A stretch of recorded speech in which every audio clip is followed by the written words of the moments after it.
Hi everyone, welcome to Unacademy. We are excited to share with you that we are launching a new series on answer writing. Answer writing is the most important component of this exam.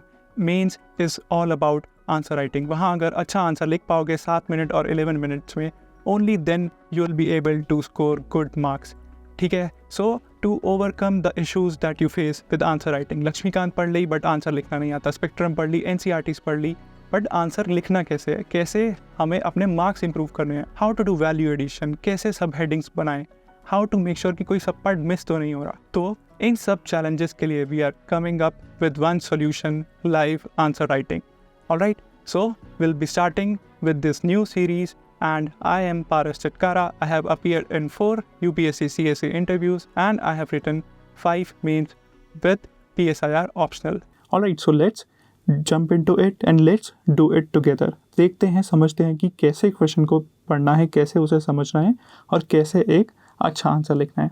Alright, अब एक चीज़ का ध्यान रखना, 10 marker जो होगा that we will have to write exam में 7 minutes में और 15 मार्कर्स 11 मिनट्स में. But since I am explaining to you along with it कि कैसे डिटेल में जाकर करना है, तो for the purpose of video will be taking around 15 minutes. ठीक है, बट अपने लेवल पर जब भी कर रहे हो practice, initially for the initial answers you can take few extra minutes, but बाद में हमेशा try and stick to this time limit. Alright, so let's jump straight into it and पहला क्वेश्चन देखते हैं. तो what is the first question? This is a PYQ on art and culture from GS1. अब जब भी question पढ़ोगे ना, ये होती है हमारी QCAB. तो QCAB के साथ आपको मिलेगा क्वेश्चन पेपर जिधर क्वेश्चन लिखा रहेगा. हमेशा क्वेश्चन को पढ़ो, उसमें सब पार्ट्स आइडेंटिफाई करके उसी के ऊपर लिख लो. अब जैसे ये क्वेश्चन क्या है, discuss the significance of lion and bull figures in Indian mythology, art and architecture. तो significance of lion and bull figures, ठीक है, ये हो गया हमारा एक sub part in Indian mythology, art and architecture. ठीक है, अब हम इसको 3 सब पार्ट में तोड़ेंगे नहीं क्योंकि स्ट्रक्चरिंग थोड़ी डिफिकल्ट हो जाएगी, तो we will consider it as a second sub part. तो इस चीज़ का क्या फ़ायदा होगा, इससे तुम कभी भी क्वेश्चन की डिमांड मिस नहीं करोगे, इसीलिए फिर तुम्हारा स्कोर भी बढ़ेगा, बिकॉज एग्जामिनर को भी पता चलेगा कि तुमने सारे पार्ट्स एड्रेस किए हैं. ठीक है, तो हम सबसे पहले एक इसकी इंट्रोडक्शन लिखेंगे. अब क्वेश्चन क्या है, क्वेश्चन समझो. Significance of lion and bull figures in Indian mythology, art and architecture. ठीक है, तो एनिमल्स तो usually throughout the history हमने देखा है, they are present and they have been present हमारी आर्ट, माइथोलॉजी और आर्किटेक्चर में. तो इसका एक इंट्रोडक्शन बढ़िया सा बनाओ. इंट्रोडक्शन क्या लिख सकते हैं? इंट्रोडक्शन लिख सकते हैं वही दैट फ्रॉम स्टोन एज, ठीक है, स्टोन एज में था, from stone age and Indus valley civilisation, IVC. अब ऐसे जो कीवर्ड्स होंगे ना अच्छे उनको अंडरलाइन कर देना. From stone age and Indus valley civilisation to modern India,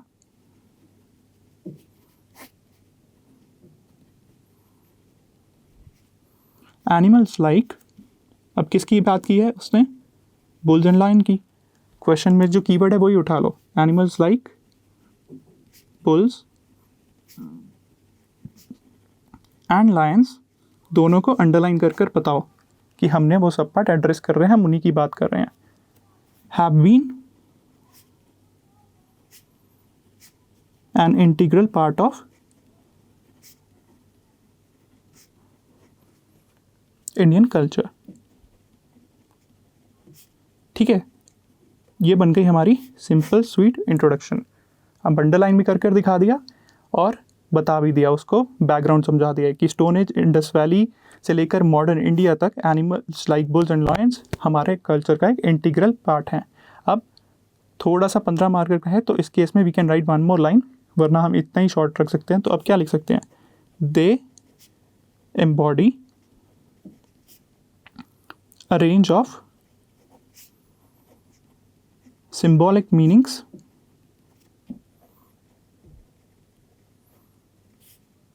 and have enriched our art and architecture. Simple. ठीक है, अब इसको शॉर्ट कर खाली ऊपर वाला भी लिख सकते थे. ऑलराइट, अब सिंपल सीधा सब पार्ट पर जाओ। उसने सब पार्ट क्या लिखा है, जो क्वेश्चन के कीवर्ड है वही क्वेश्चन के कीवर्ड तुम्हारे आंसर में आने चाहिए। क्वेश्चन का कीवर्ड क्या है, significance of lion and bull figures. अब सोचो कि क्या तरीका सही रहेगा।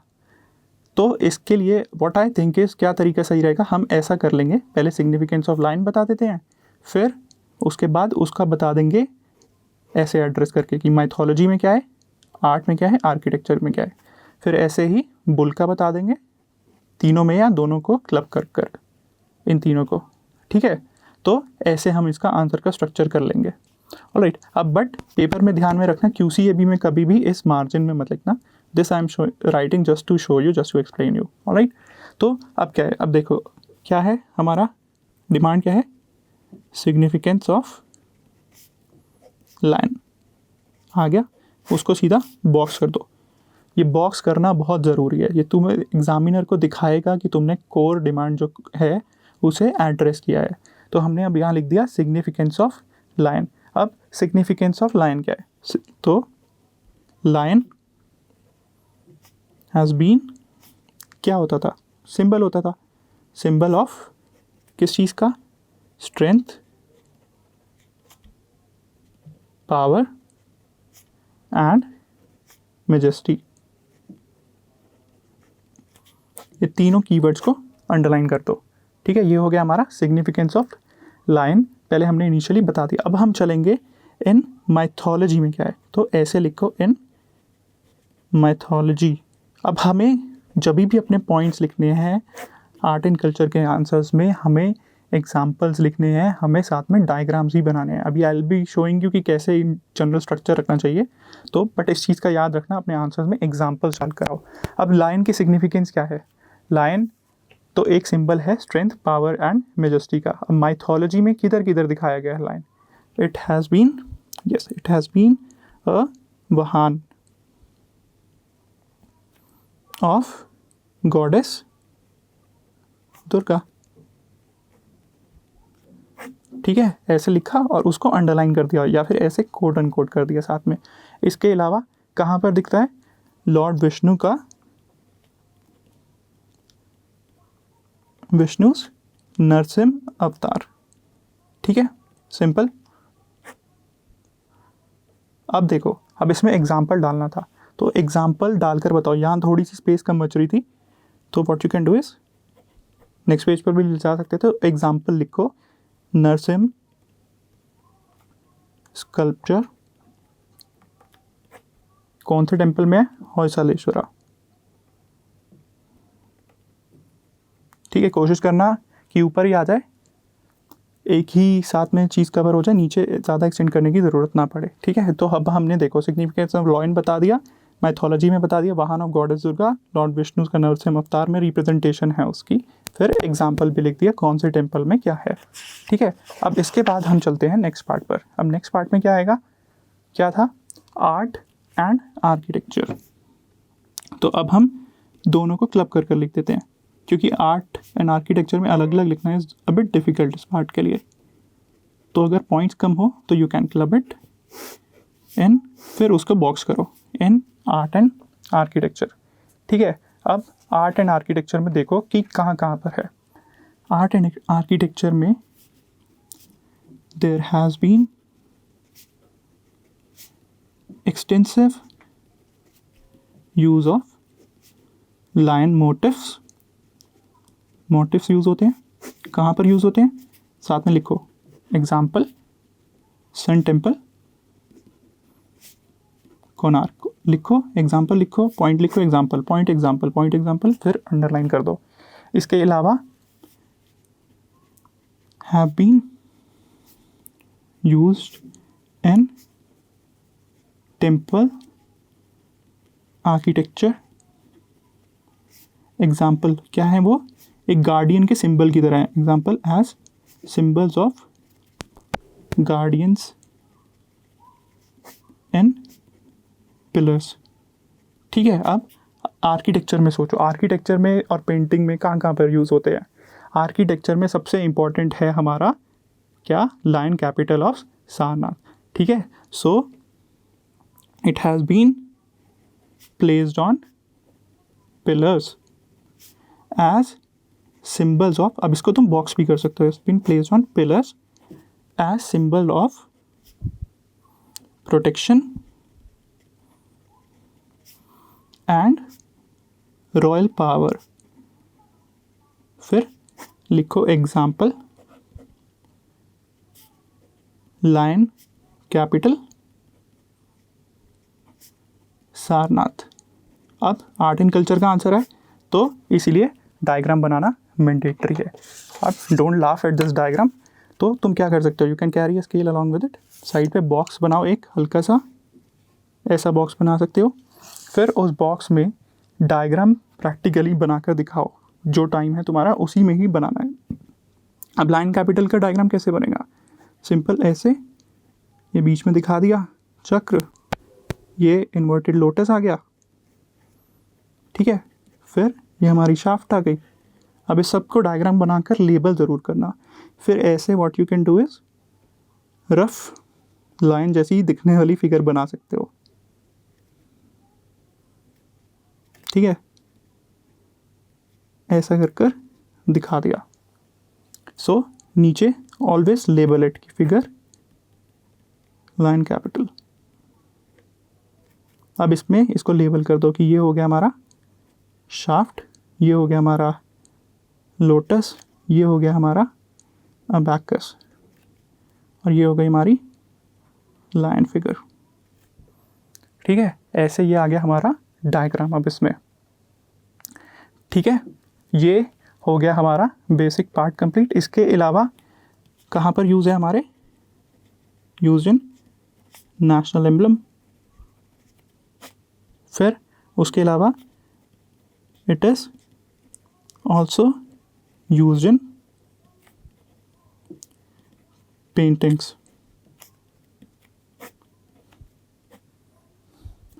अब उसके साथ कुछ एडजेक्टिव्स डाल दो कि क्या डिपिक्ट करता है, डिपिक्टिंग पावर, वही सब चीज़ें उसकी के पावर, करेज, ये सब चीज़ें दिखाता है, डिपिक्टिंग पावर, करेज एक्सेट्रा।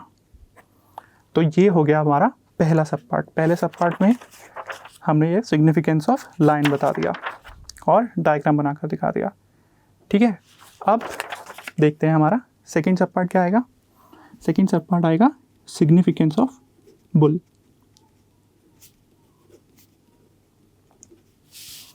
सो क्या है सिग्निफिकेंस ऑफ बुल, क्या है, bull is a symbol of, लिखो, इट इज अ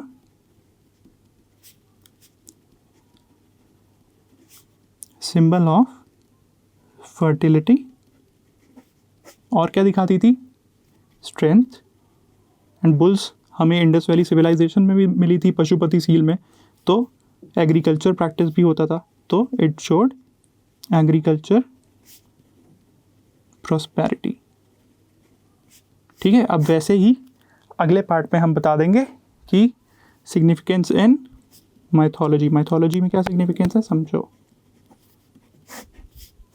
ऐसे ही हमेशा उसको जो भी कोर डिमांड है, माइथोलॉजी हो गया, बुल, लाइन, इन सबको बॉक्स कर कर लिखना बहुत ज़रूरी है, ताकि एग्जामिनर को अच्छे से वहाँ पर दिखे कि हाँ तुमने सीधा सब पार्ट एड्रेस किया हुआ है, कोई तुमने टाइम पास नहीं किया, you are hitting the core demand, तभी मार्क्स मिलेंगे वहाँ पे, ठीक है। माइथोलॉजी में अगेन वही सेम चीज़, it is also a vahan, किसका, लॉर्ड शिवा का, ठीक है, नंदी बुल।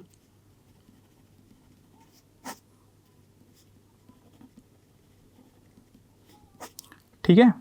फिर और it has been also been shown as a guardian, जो शिव जी का जो घर होता है उसका अबॉर्ड का, it is also a guardian of Shiva's abode. अब हर टेम्पल में उसे दिखाया है, जैसे कि example monolith, Nandi statue and Brihadeshwara temple.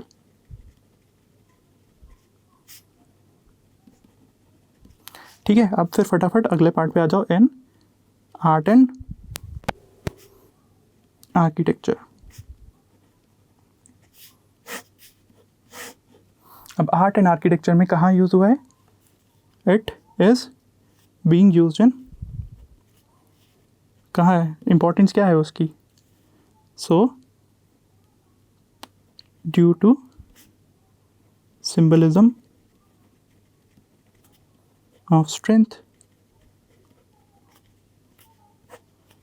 prosperity, used in Pashupati seal, किधर, इंडस वैली सिविलाइजेशन में। अब इधर ही एक डायग्राम छोटा सा सील का बनाकर दिखा दो, ठीक है। ये पशुपति सील बना दी हमने, फिर इधर कोई ऐसा बुल जैसा दिखने वाला एनिमल बनाकर दिखाओ,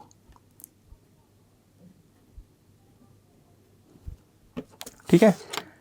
फिर उसको साथ में लेबल कर दो।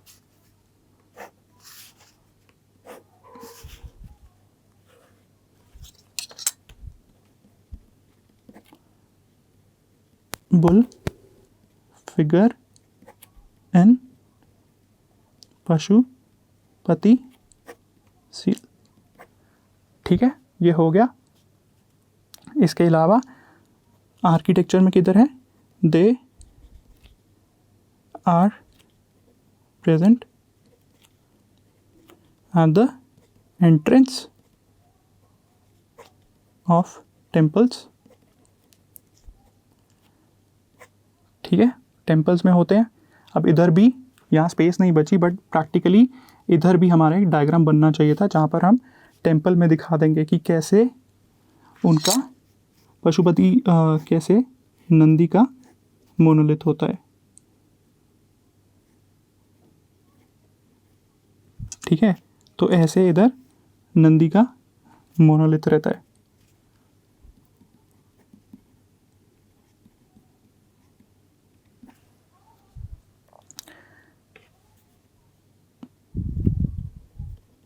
एज वाहन, एग्जाम्पल बताना बहुत ज़रूरी है साथ में। कौन से टेम्पल पे, अब मैंने ऊपर भी लिखा था बृहदेश्वर टेम्पल, तो नीचे एग्जाम्पल चेंज कर सकते हो। फिर हमारा आ जाएगा एक कंक्लूजन लिखना बहुत ज़रूरी है इसके लिए, ठीक है। उसके बिना आंसर कंप्लीट नहीं है। तो लिख दो 10 they are more than just animals, they are deeply embedded in religious, artistic and architectural heritage of country,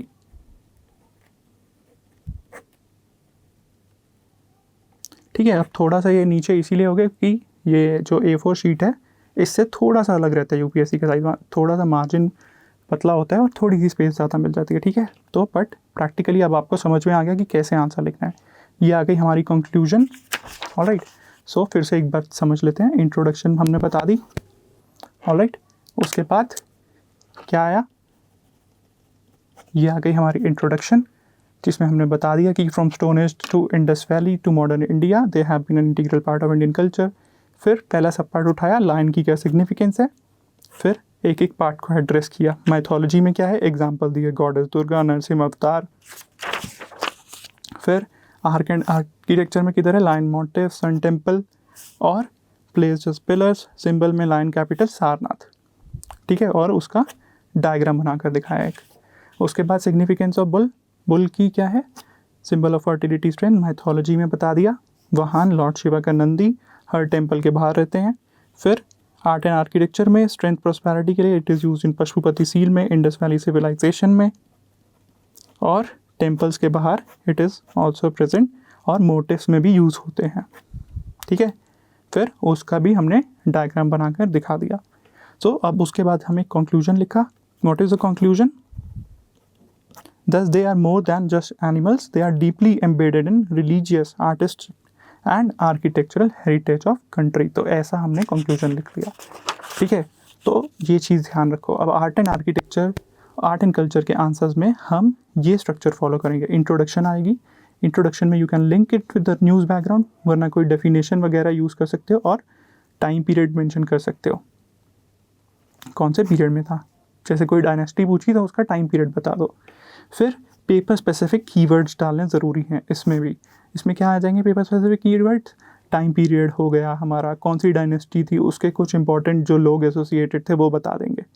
फिर हेडिंग्स, सब हेडिंग्स ये हैं, दीज आर अवर सब हेडिंग्स, ठीक है। फिर एग्जाम्पल्स बताए हमने, जैसे होयसालेश्वर टेम्पल बताया, लाइन कैपिटल सारनाथ बताया। तो ऐसे पर्टिकुलर तुम्हें वहाँ टेम्पल के, आर्किटेक्चर के, स्ट्रक्चर के, लिटरेचर के आंसर्स में एग्जाम्पल्स लिखकर आने हैं। फिर जो इंपॉर्टेंट कीवर्ड्स हैं, की चीज़ें हैं, कोर डिमांड है, उसको अंडरलाइन और बॉक्स करना है।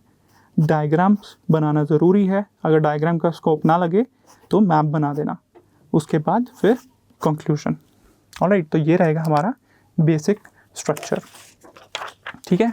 अब इसके बाद हम चलते हैं नेक्स्ट क्वेश्चन पर। You can read this question. अब ये इंडियन सोसाइटी का क्वेश्चन है। क्या है क्वेश्चन? पढ़ो, पॉज करो, पढ़ो और उसको समझो कि कैसे इसको तोड़ोगे। देखो, सबसे सिंपल चीज़ और सबसे अच्छी चीज़ यही है कि उस क्वेश्चन को तोड़ो।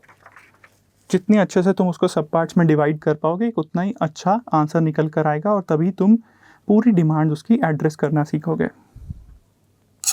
अब क्या क्वेश्चन है ये देखते हैं। Is diversity and pluralism in India under threat due to globalisation?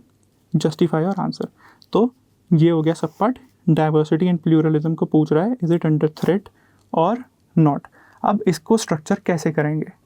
Justify और आंसर, और वो पूछ रहा है, तो what we have to show कि हाँ, एक साइड दिखा देंगे कि हाँ येस थ्रेटेंड है, तो कैसे है, विद एग्जांपल। जस्टिफाई पूछा है उसने, जस्टिफाई और आंसर, तो समझ जाओ तुम्हें एग्जांपल्स अच्छे से यूज़ कर बताना ही है, ठीक है।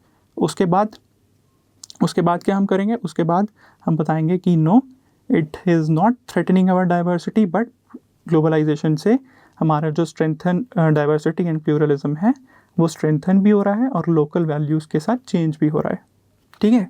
तो एक बहुत बड़ी आंसर बन जाएगा इसके साथ। फिर इसके बाद आ जाएगी हमारी कंक्लूजन। अब इस क्वेश्चन का कोर कीवर्ड क्या है, किस चीज़ की बात हो रही है?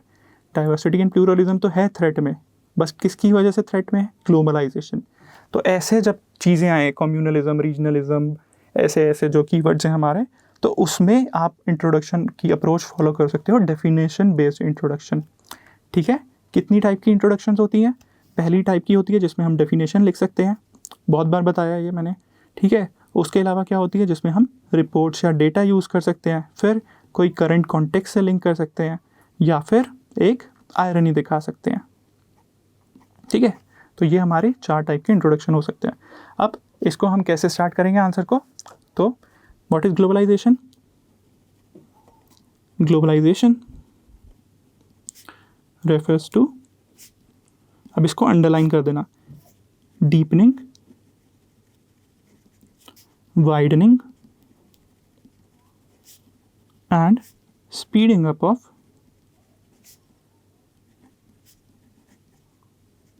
global interconnectedness driven by technology, trade, movement of ideas and people. ये हो गई हमारी डेफिनेशन। फिर कीवर्ड्स डाल दो। It means a borderless world और world becoming a global village. ये दिखाओ उसको कि तुम्हें नॉलेज है कॉन्सेप्ट की, तुम्हें अच्छे से पता है। Deepening, widening and speeding up of interconnectedness under कर दो, driven by technology, trade, movement of ideas and people, it means borderless world और world becoming a global village. तो ये हो गया हमारी इंट्रोडक्शन। अब देखो सेकेंड सब पार्ट क्या है? Is diversity and pluralism in India under threat. तो लिख दो कि ग्लोबलाइजेशन का impact has been twofold. On one hand it has threaten क्या हुआ, किस लिए हुआ, क्या हुआ उसकी वजह से, ड्यू टू होमोजेनाइजेशन. फिर दूसरा पार्ट में लिखेंगे कि क्या हुआ है, स्ट्रेंथन कैसे हुआ, हाइब्रिडाइजेशन और रिवाइवल. ठीक है, अब हम एड्रेस करते हैं पहला सब पार्ट. क्या है, threat to diversity and pluralism.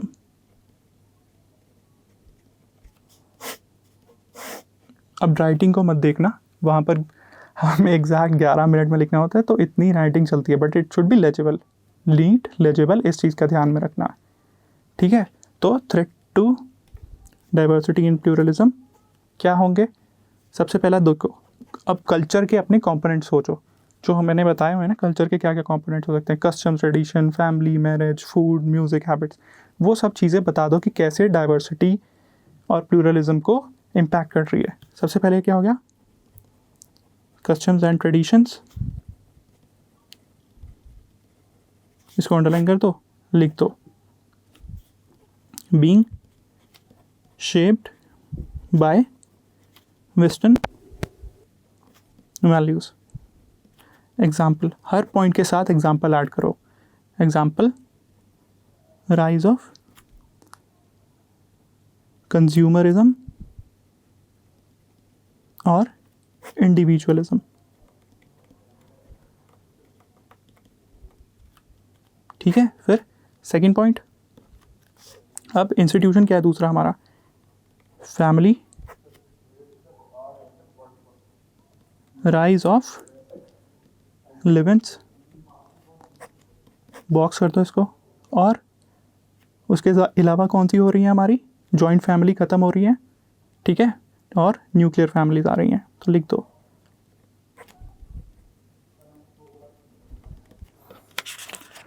फिर थर्ड पॉइंट में क्या आएगा, food diversity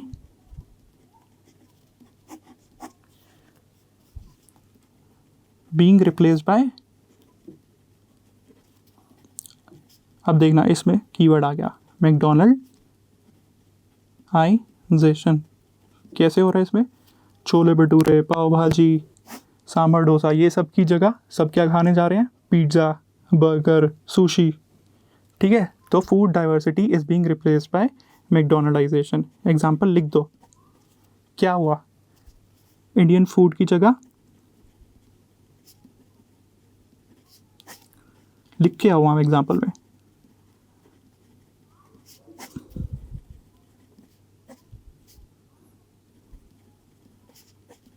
replaced by pizza and burgers. अब ये एग्जाम्पल्स देखकर हंसना मत, but these examples are very practical और ये बहुत रिवॉर्डिंग रहते हैं. ठीक है, तो ये अच्छे एग्जाम्पल हैं, इनको ज़रूर लिख कर आना. उसके अलावा क्या हुआ हमारा, म्यूज़िक एंड ट्रेडिशंस, या फिर लिख देना यहाँ पर cinematic traditions.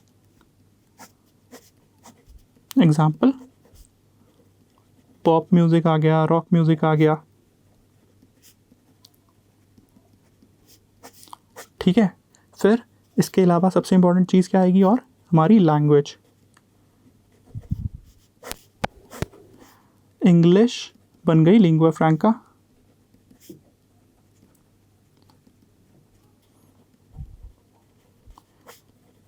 Challenging local languages.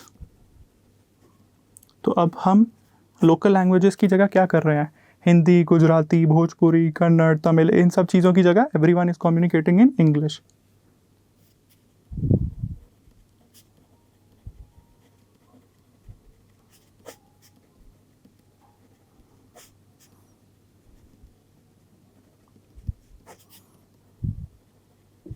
ठीक है, फिर इसके अलावा क्लोथिंग, क्या हो रहा है, एवरीवन इज ट्रेडिशनल क्लोथ की जगह जो हमारे इतने अच्छे अच्छे डाइवर्सिटीज़ हैं, साड़ीज़ के पैटर्न हो गए, धोती कुर्ता हो गए, ये सब चीज़ें is being replaced by jeans, jeans shirts. Alright, फिर अब सेकंड पार्ट पर आओ। सेकंड पार्ट क्या बनेगा इसका कि it is not threatening it, however, आ गया अब हमारा second sub part, however it has also helped in preservation of diversity and pluralism। ठीक है, अब फिर से हम इसको बॉक्स कर दो, पॉइंट को दिखा दो। अब ये मैं स्केल यूज़ कर रहा हूँ, तुम भी वहाँ पर यूज़ कर सकते हो, इससे बहुत टाइम बचता है और प्रेजेंटेशन नीट रहती है। तो क्या होगा, preservation of diversity and pluralism किसकी वजह से हो रहा है, हाइब्रिडाइजेशन। हाइब्रिडाइजेशन से क्या हुआ, फूड, लिख दो पहला point, food adopted to local habits, अलग अलग टेस्ट आ गया। एग्जाम्पल लिखो, क्या हुआ, पनीर टिक्का पिज्ज़ा आ गया, आलू टिक्की बर्गर आ गया। ठीक है, ऐसे जो बढ़िया एग्जांपल लगे तो उसको बॉक्स भी कर सकते हो। फिर उसके बाद क्या हुआ, अब उन्हीं के ही पुराने वाले कंपोनेंट्स उठा लो, फूड हो गया, म्यूज़िक हो गया, अलग चीज़ें हो गई, मूवीज़ हो गई, मूवीज़ बीइंग डब्ड इन लोकल लैंग्वेजेस।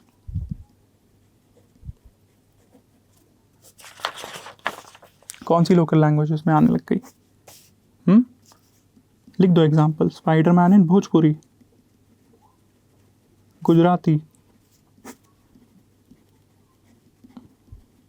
उसके बाद क्या हुआ, फिर मूवीज़ के अलावा हम क्या लिख सकते हैं, लोकल एंड फॉरेन दोनों लैंग्वेजेस पढ़ा रहे हैं अब स्कूल्स में।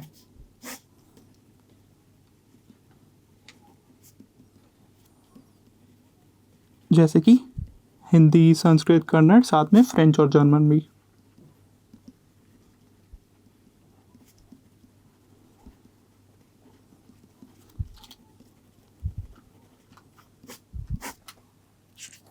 ठीक है, फिर ऐसे ही हम क्लोथिंग का लिख दोगे, इंडो वेस्टर्न अटायर आ गया।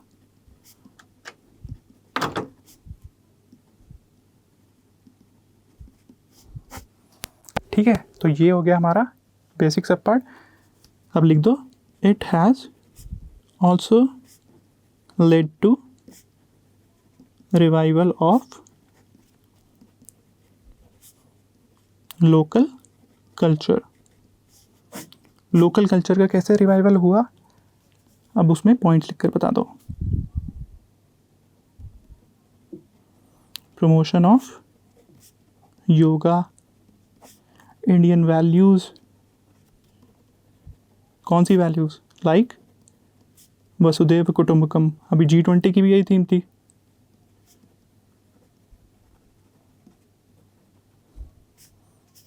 ठीक है, फिर इंडियन फेस्टिवल्स हैं that are being also celebrated globally, जैसे कि अभी वाइट हाउस में दिवाली सेलिब्रेट की थी, लास्ट टाइम ऑफिशियली सेलिब्रेट की थी।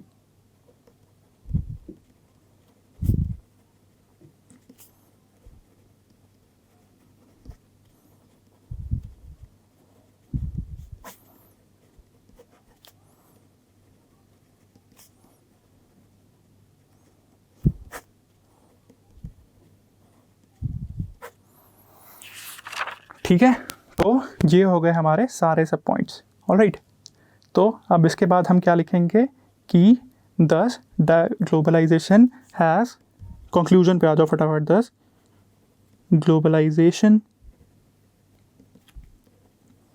Has not only led to homogenization but it has, question का कीवर्ड क्या था, वापस क्वेश्चन का कीवर्ड देखो, क्वेश्चन का कीवर्ड क्या था? Diversity and pluralism, but it has also helped in protecting या preserving and strengthening diversity and pluralism.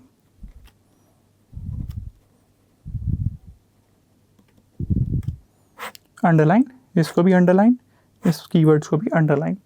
ठीक है, तो ये बन गया हमारा सिंपल सा बढ़िया सा आंसर जो हम वहाँ पर 11 मिनट में लिख सकते हैं।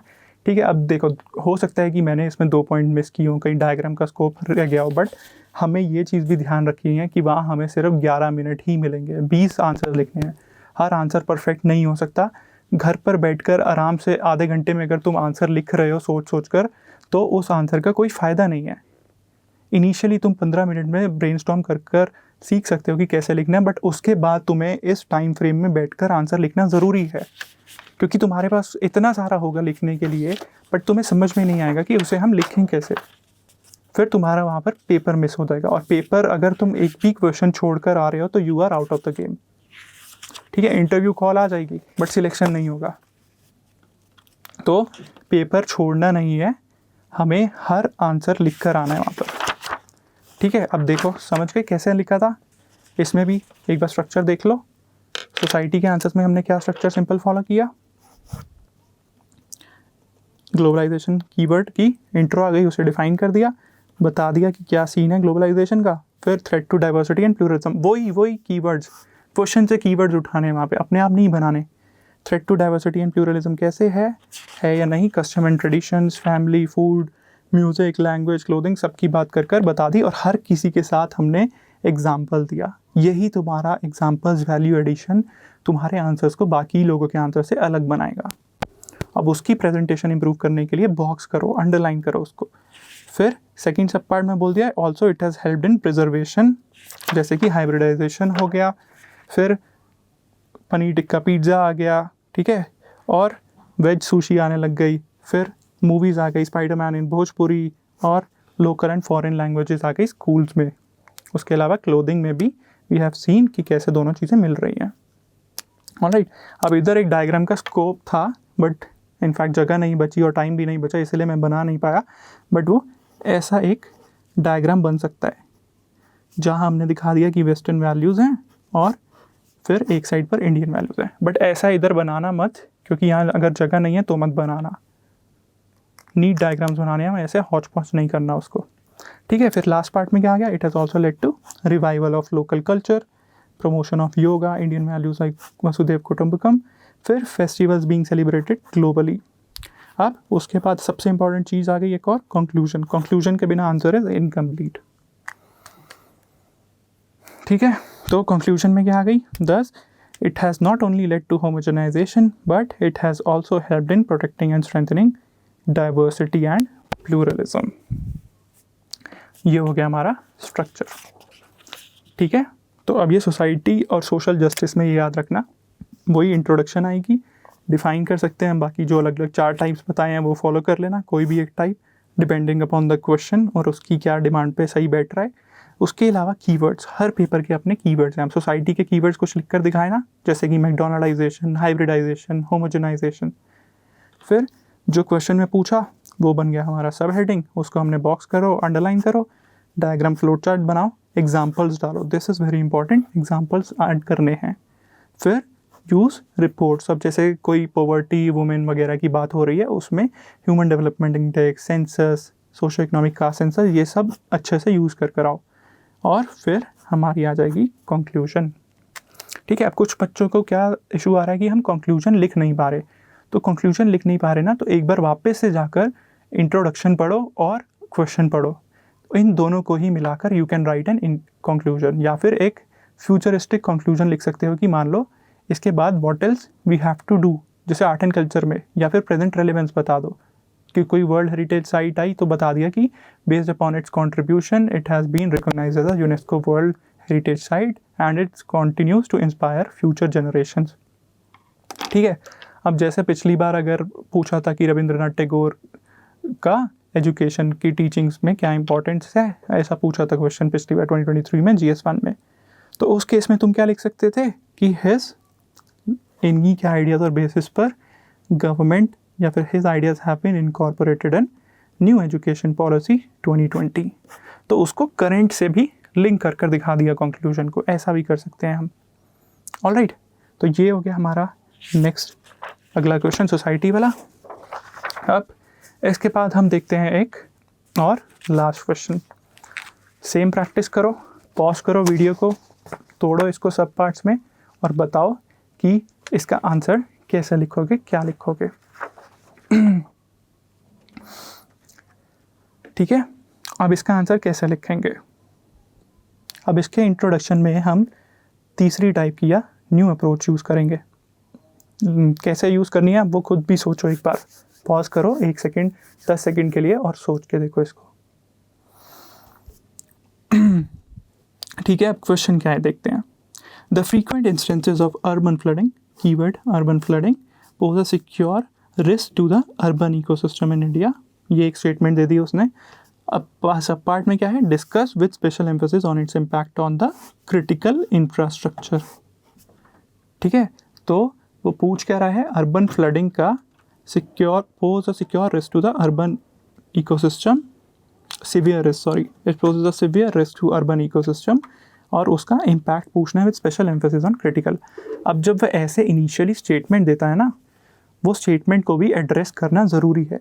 ठीक है, तो अब हम क्या बताएंगे, पहले हम बताएंगे कि कैसे वो सिवियर रिस्क पोज कर रहा है अर्बन इकोसिस्टम को, फिर स्पेशल एम्फोसिस देंगे impact on critical infrastructure. Alright, क्योंकि अब ये 15 मार्कर है और हम इसमें इतने सारे पॉइंट्स तो लिख नहीं सकते दोनों में मिलाकर। ठीक है, तो हम इसके बाद एक कंक्लूजन से पहले वे फॉरवर्ड या मेजर्स लिख देंगे कि what we have to do to check urban infrastructure में अर्बन फ्लडिंग का impact on urban critical infrastructure. Alright, तो लेट्स स्टार्ट। अब इसका इंट्रोडक्शन क्या होगा वो सोचो। अब इसमें हम स्टार्ट करते हैं एक रिपोर्ट से। ये ऐसे तुम इन्वायरमेंट और डिज़ास्टर मैनेजमेंट में यूज़ कर सकते हो। किस पे है, अर्बन फ्लडिंग पे। तो लिख दो अकॉर्डिंग टू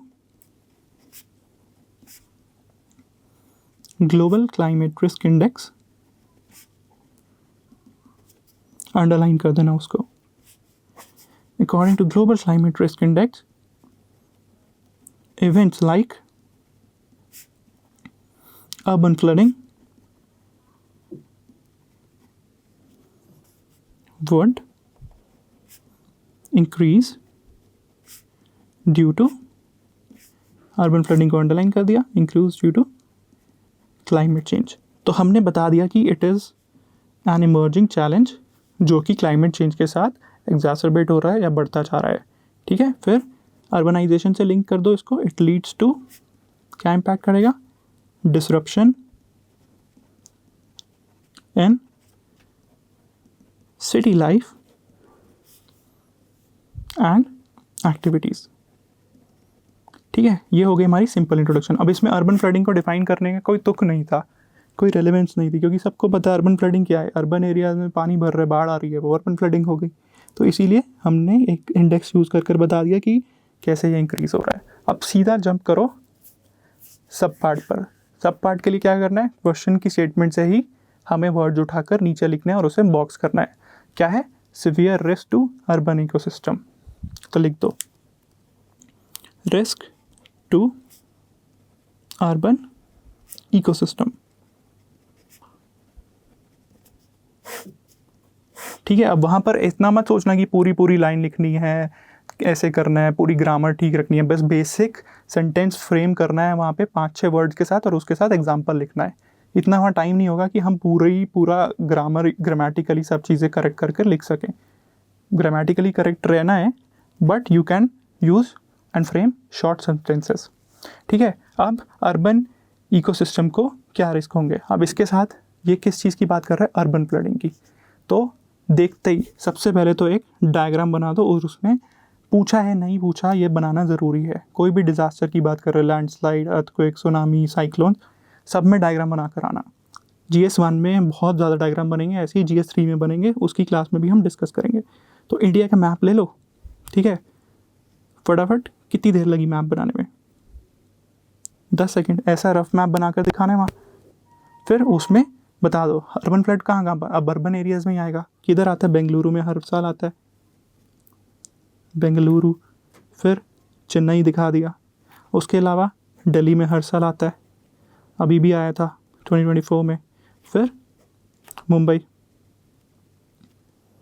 ठीक है, कब आया, ईयर मेंशन कर देना साथ में, अगर कोई पर्टिकुलर इंसिडेंट हुआ था स्पेसिफिक तो केरला में आता है। अब इसको बॉक्स कर दो। बॉक्स करने के लिए यू कैन यूज स्केल, ताकि वो थोड़ा नीट लगे। देखो कितनी देर लगी टोटल इसको बनाने में, डायग्राम को, इस डायग्राम को बनाने में ज़्यादा से ज़्यादा तुम्हें लगेंगे वहाँ पर 30-40 सेकेंड्स, बट ये स्पेस भी कवर करेगा और तुम्हारा वैल्यू एडिशन का काम करके मार्क्स भी बढ़वाएगा। फिर उसको नीचे लेबल कर दो, फिगर अर्बन फ्लड्स, ठीक है। तो अब क्या आया रिस्क अर्बन फ्लड्स का, ऐसे तुम्हें वहाँ पर इंडिया का मैप यूज़ कर दिखाना है, उस मैप में लेबल कर चीज़ें बतानी है। अब अर्बन इकोसिस्टम में क्या होता है, common sense risk to urban hampers transport and communication, underline कर देना। अब कोशिश करना जहाँ पर रिपोर्ट डेटा एग्जाम्पल डालने हो डाल सकते हो, डाल दो। फिर उसके बाद economic losses due to disruption लिख दो, example more than $87 billion annually, इतना लॉस होता है अर्बन फ्लड्स की वजह से। किसने बोला है ये, या एक्सट्रीम वेदर इवेंट्स की वजह से। लिख दो आगे source IPCC 6th assessment report, बस ये लिख कर आ जाना ऐसे ही ब्रैकेट में, वहाँ पूरा इसका रिपोर्ट का नाम नहीं लिखना, बट इसको ज़रूर लिख देना ऐसे ही, IPCC 6th AR $87 billion annual losses. Alright, अब उसके बाद क्या होता है, ट्रांसपोर्ट इम्पैक्ट हो रहा है, कम्युनिकेशन इम्पैक्ट हो रहा है हमारा। फिर it has led to diseases and threatens human life in urban areas। Example लिखो, केरला के केस में हुआ, फिर अभी हमारा ORN में हुआ बेचारे, in an unfortunate incident we lost 3 fellow aspirants. तो लिखो ORN के केस में अर्बन फ्लडिंग की वजह से, आगे ईयर लिख दो 2024। फिर इसके अलावा क्या होता है, इंक्रीज्ड इनइक्वालिटीज, ठीक है, इनइक्वालिटीज लिख दिया। फिर vulnerable like slum dwellers most affective, क्यों, क्योंकि वही अर्बन एरियाज़ में वही हैं बेचारे जो बिना घरों के रह रहे हैं, like slum dwellers are most affected. उसके बाद क्या होगा, एनर्जी पे एंड पावर आउटेज, उसकी वजह से क्या होता है हमारा, बिजली नहीं रहेगी तो काम कैसे होगा, उसकी वजह से फिर लॉस ऑफ प्रोडक्टिव आवर्स। ये हो गया हमारा पहला सब पार्ट स्टेटमेंट का। अब नेक्स्ट उसने क्या पूछा है, स्पेसिफिक फोकस कर बताना है हमें क्रिटिकल इंफ्रास्ट्रक्चर पर, ठीक है। तो लिखो क्रिटिकल इंफ्रास्ट्रक्चर पहले पूछ रहा है तो बता दो क्या होता है क्रिटिकल इंफ्रास्ट्रक्चर। ऑलराइट, तो क्रिटिकल इसको बॉक्स ज़रूर कर देना क्योंकि ये कोर कीवर्ड है। क्रिटिकल इंफ्रास्ट्रक्चर क्या होता है, क्रिटिकल इंफ्रास्ट्रक्चर आर दोज या फिर these are assets systems and networks, ये याद रखना है। ASN क्या है, critical infrastructure ASN asset system and network, 3 चीज़ें हैं, asset system and network that provide, critical है तो अब क्या करता है वो, उसका सिंपल काम क्या है, नेसेसरी फंक्शन प्रोवाइड करना। तो एसेट सिस्टम एंड नेटवर्क जो हमें फंक्शंस प्रोवाइड करते हैं नेसेसरी, उन्हें बोलते हैं हम क्रिटिकल इंफॉर्मेशन इंफ्रास्ट्रक्चर या फिर critical infrastructure. Are those asset system and network that provide functions necessary for our life. अब इसमें 3 चीज़ें होती हैं यूजुअली, साइबर, फिजिकल और ह्यूमन। ठीक है, ये बढ़िया से बता दिया उसका क्रिटिकल इंफ्रास्ट्रक्चर क्या है। अब अगला पार्ट क्या पूछा है उसने, इम्पैक्ट। तो लिख दो इम्पैक्ट ऑन क्रिटिकल इंफ्रास्ट्रक्चर, ये पूरा लिखना, मैं अभी CI लिख रहा हूँ और उसको बॉक्स करना। अब सबसे पहले इंफ्रास्ट्रक्चर पे देखें तो disruption of transport, example underground metros, bus services सब डिस्टर्ब हो जाती हैं।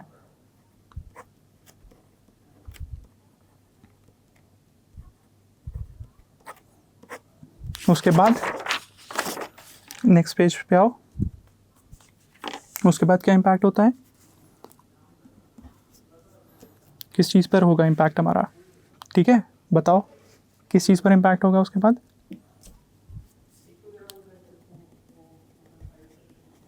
Energy security,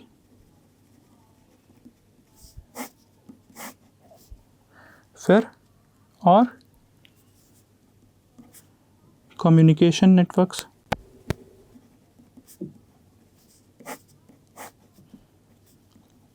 leading to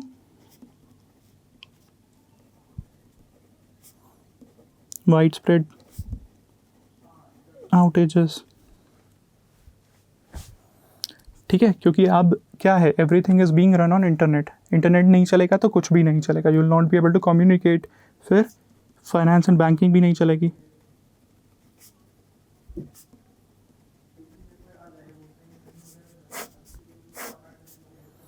finance and banking में क्या आएगा, लिख दो ATM ही नहीं चलेगा, ATM में ही पानी भर जाएगा तो बाहर कैसे जाओगे, सड़क पे पानी है, ATM तक नहीं जा सकते। फिर इंटरनेट नहीं चल रहा, UPI नहीं यूज़ कर सकते, पेटीएम नहीं यूज़ कर सकते, तो ये सब क्रिटिकल इंफ्रास्ट्रक्चर पर इम्पैक्ट पड़ जाएगा। Disruption of ATMs, banks, thus bringing economy to a standstill। Simple. अब अगला सब पार्ट उसने पूछा नहीं, बट वो क्वेश्चन में इम्प्लिसिट है क्योंकि ये 15 मार्क का क्वेश्चन है। तो अब उसमें हम क्या बता देंगे, हमें कौन से मेजर्स यूज़ करने की ज़रूरत है। तो लिख दो measures needed to, the measures we need to take to tackle urban floods या फिर to minimize the impacts, क्योंकि क्वेश्चन में पूछा था ना इम्पैक्ट। तो लिख दो measures needed to minimize the impacts, सब हेडिंग है तो उसको बॉक्स कर दो, सिंपल।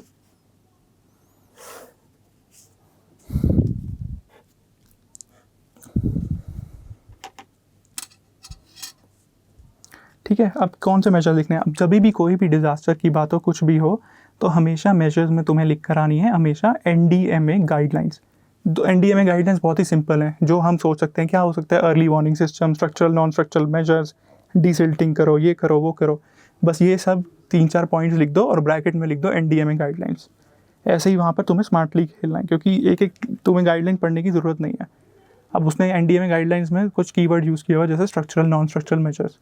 स्ट्रक्चर क्या होता है, जिसमें स्ट्रक्चर बनाना पड़ता है। ठीक है, तो ये कीवर्ड्स लिख दो, ब्रैकेट में लिख दो NDMA गाइडलाइंस। क्या है हमारी NDMA guidelines, measure needed to tackle.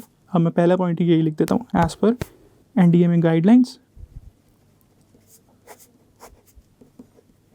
Focus on structural and, अब उसको पता चल जाएगा जैसे ही मैं स्ट्रक्चरल एंड नॉन स्ट्रक्चरल लिखूंगा उसको पता चल जाएगा ये पढ़ कर आया, क्योंकि NDMA की हर रिपोर्ट में, हर मेजर में वो ये स्ट्रक्चरल एंड नॉन स्ट्रक्चरल लिखता है। कोई भी डिज़ास्टर हो, साइक्लोन, अर्थक्वेक, सुनामी, ठीक है, सब में लिख कर आना, focus on structural and non structural measures. Example लिखो साथ में, डीसिल्टिंग। फिर और क्या करेंगे, अर्ली वार्निंग सिस्टम्स, साथ में एग्जाम्पल।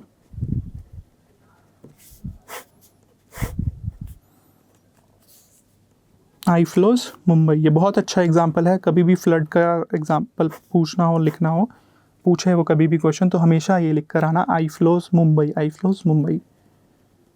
अर्ली वार्निंग सिस्टम है IFLOWS Mumbai.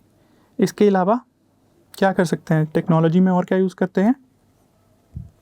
Satellite based monitoring और ऑटोमेटिक रेन गेज। कहाँ पर यूज़ हो रहा है ये? दिल्ली में। क्या कहा था कि दिल्ली में मिंटो रोड पर आज के बाद पानी नहीं भरेगा, बट अगली बारिश हुई और फिर से मिंटो रोड पे पानी भर गया। बट एग्जाम्पल में हमें लिख कर आना है कि वहाँ पर यूज़ हो रहा है ये और हमें यूज़ करना चाहिए। ठीक है, अब आ जाएगा हमारा लास्ट थिंग, कंक्लूजन। कंक्लूजन क्या लिखो? कंक्लूजन में एक बहुत बढ़िया ऐसी लाइन है, अर्बनाइजेशन में तुम इसे यूज़ कर सकते हो। जुमला है ये, cities are engines of economic growth.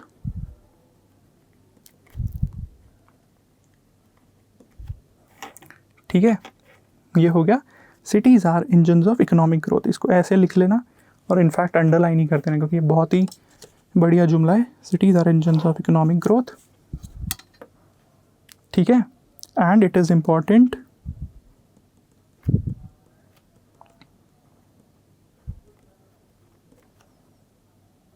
To, अब SDG याद कर लो सारे के सारे, सिटीज़ वाला आएगा तो SDG 11, and it is important to make them resilient